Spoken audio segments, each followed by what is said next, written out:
আপনারা দেখছেন আরকে নিউজ বাংলা। ঢাকায় তেজগাঁও সাতরাস্তা মোড়ে 4 দফা দাবিতে সড়ক অবরোধ করেছে পলিটেকনিক শিক্ষার্থীরা। এতে যান চলাচল সম্পূর্ণ বন্ধ হয়ে তীব্র যানজট সৃষ্টি হয়েছে। শিক্ষার্থীদের অভিযোগ, আগে 6 দফা দাবি বাস্তবায়িত না হওয়ায় তারা আবারও আন্দোলনে নামতে বাধ্য হয়েছে। ছাত্ররা বলছে, বিএসসি ইঞ্জিনিয়ারিং শিক্ষার্থীদের অযৌক্তিক 3 দফা দাবির পক্ষে পরিচালিত সকল কার্যক্রম রাষ্ট্র কর্তৃক অবিলম্বে বন্ধ করতে হবে। কারিগরি ছাত্র আন্দোলন বাংলাদেশ এর উত্থাপিত যৌক্তিক 6 দফা দাবির রূপরেখা ও সুপারিশ অনুযায়ী পূর্ণাঙ্গ বাস্তবায়ন করতে হবে।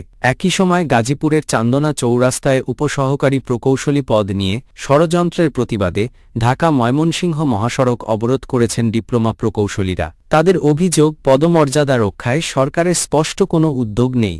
দিনাজপুরেও একই চিত্র। পলিটেকনিক ইনস্টিটিউটের সামনে রেলপথ ও মহাসড়ক অবরোধ করে দাবির পক্ষে আন্দোলন করছে কারিগরি ছাত্র আন্দোলন বাংলাদেশ। এই কর্মসূচিতে যান চলাচল বন্ধ হয়ে ভোগান্তিতে পড়েন যাত্রীরা। যাত্রীদের অভিযোগ, ডিপ্লোমা প্রকৌশলীরা দীর্ঘদিন বৈষম্যের শিকার হলেও তাদের যৌক্তিক দাবি উপেক্ষা করছে প্রশাসন। আন্দোলনকারীরা বলছেন, তাদের কণ্ঠস্বর শোনার বিকল্প নেই।